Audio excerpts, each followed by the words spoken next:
Preface. Statistically, the average age of the richest people in the world is 63, according to Forbes magazine. Many of those started their path to wealth when they weren't even of age. For example, Elon Musk made his first $500 at the age of 12 when he sold Blaster, a video game he created by himself, and invested the money in the shares of a pharmaceutical company.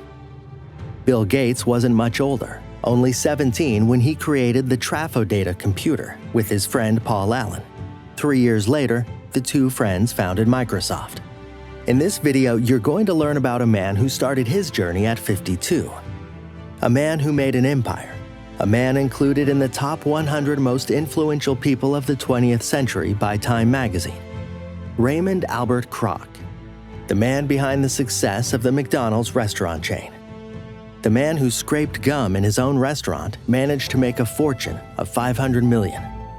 The story of Ray Kroc is an example to all those blaming the circumstances. In 2022, it will be 120 years since the birth of the man who, by his own example, proved that the lucky guy scenario isn't the only way to achieve success. Mr. Kroc hit the jackpot when he wasn't exactly young or healthy. He had his gallbladder and thyroid gland removed and was diagnosed with diabetes and early-stage arthritis. At the same time, he kept a positive attitude about it and liked to say he was in the prime of his life. Early years. In 1902, a boy was born in the western suburbs of Chicago. A boy who would make McDonald's the fourth most popular brand after Google, Apple, and IBM. Ray's father, Louis Kroc, was a big fan of the Chicago Cubs, so he introduced his son to baseball too. When Ray was 7 years old, he visited the Old City Stadium for the first time. After making a mint, he would buy the San Diego Padres of Major League Baseball in 1974. Raymond had been used to keeping the house clean since childhood. His grandmother was obsessed with tidiness. As soon as she mopped the kitchen floor, she covered it with newspaper to keep it clean. The pages would stay on the floor till the next cleaning. This trait, which Kroc inherited to some extent, would help him set McDonald's high standards for cleanliness. The father of the Kroc family tried to give his children a full education, but little Ray didn't show much interest for books and lessons. Raymond spent a lot of time thinking, imagining things. "What are you up to?" his mother would ask. "Just thinking," Ray would answer. He used to be called a dreamer, but he didn't just have his head in the clouds. Kroc thought things through before he made his decisions. This ability to analyze and form his own opinions would prove useful later in life. Raymond grew to like trading at an early age.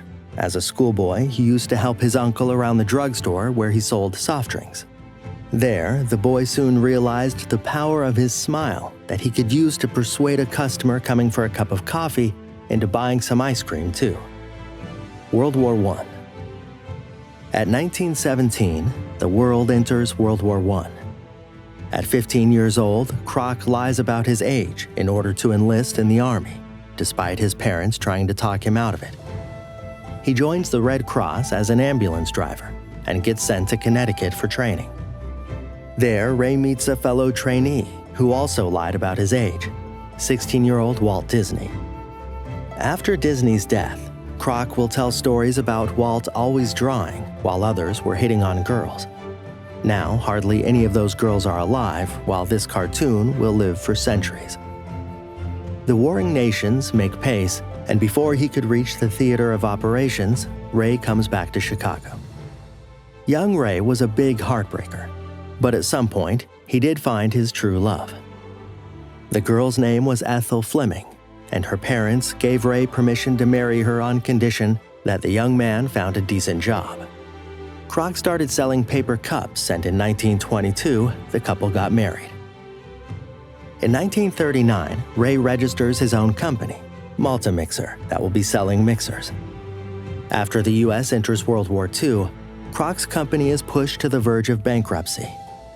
Manufacturing electric motors for mixers requires copper, all of which is claimed by the defense industry. Having survived the war and avoided bankruptcy, Kroc hopes to take over the market, but his brainchild is displaced by an advanced device from his competitor. Raymond is worried. His sales have plummeted. At the same time, the McDonald's brothers have ordered as many as 10 mixers for their restaurant, while other diners never buy more than 2 for mixing cocktails. Constant calls from different states further fuel Kroc's interest. Clients want to order the same multi-mixer as McDonald's. Ray Kroc gets behind the wheel and takes a ride to San Bernardino, California, to see firsthand how the brothers are doing their business. Meeting the McDonald's.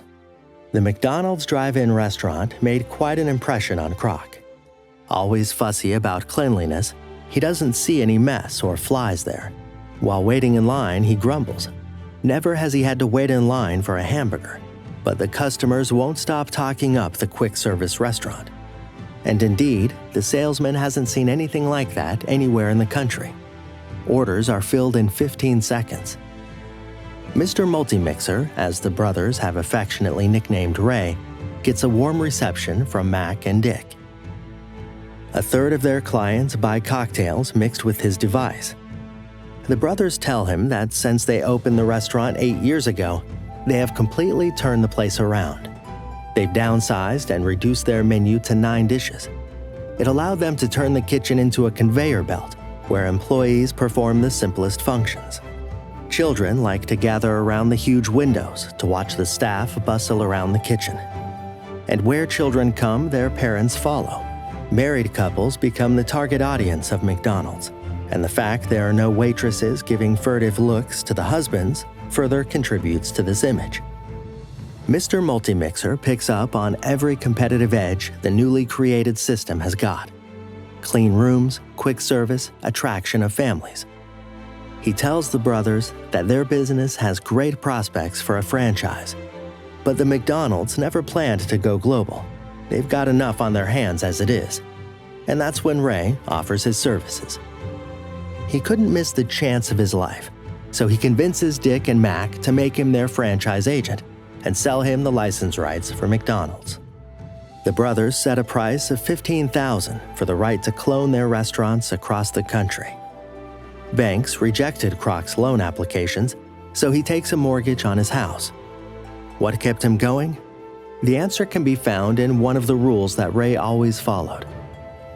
Turn your fear into faith. McDonald's as a global brand. Kroc founds McDonald's Systems Incorporated.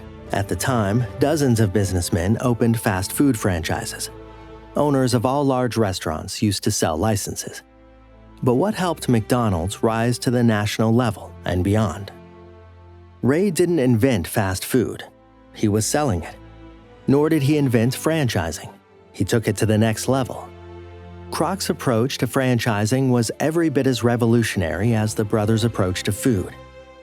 As a born salesman, Kroc put the client's needs first. In his new enterprise, his clients now were buyers of the McDonald's license, and he nailed this new role of his. Kroc didn't get rich overnight. At first, he had to rough it. He gave up his country club membership and used to be late on bills. Back then, money wasn't his priority. The idea of building a perfect McDonald's chain took over his mind. In the first year, Kroc sold 18 franchises. Sandy Agate, a Chicago journalist, bought one of the licenses for $950. He went on to invest another $25,000 in construction before he opened his McDonald's. The restaurant was an instant success, with hundreds of dollars worth of daily turnover, which far outstripped that of Kroc himself. The journalist was the first to rise from rags to riches and buy a luxury mansion. Ray could not have hoped for better advertising. People were now lining up for their own chance to get rich. A franchise and every individual story of success further paved the way for the McDonald's empire. As for Kroc, people used to say that he was populating the country with millionaires. Kroc opened his own McDonald's in Des Plaines, Illinois. He had basically sold a franchise to himself, which the contract did not allow. 13 years later, the country would pass the 1,000 restaurant mark. Kroc used to come to work first thing in the morning to get the restaurant ready for opening along with the staff. He would water the plants, clean the trash, or scrape gum off the tables. He didn't see anything humiliating about mopping the floor or cleaning the toilets. even while wearing a smart suit. The man was a workaholic, and he never denied it. Moving from one state to another, he personally saw to it that franchisees stood by his policy of quality, service, cleanliness, and accessibility. McDonald's thus became the cause of his life. The secret of the long-term success of Kroc's system was that even with its strict corporate standards, it encouraged individual initiative. Kroc had an eye for talent and knew how to interest the right people. In 1956, he hired 23-year-old Fred L. Turner as a grill operator. The young man would also achieve the American dream and become the president and chair of the board of the corporation. Turner's recollections reveal that Kroc had a knack for giving impromptu speeches. His stories about the technical aspects of the work at McDonald's were captivating. He would tell about how to bake a bun, and it was as if you could taste it. Even Ray's enemies couldn't deny that he was perfect at selling hamburgers, making money, and telling stories.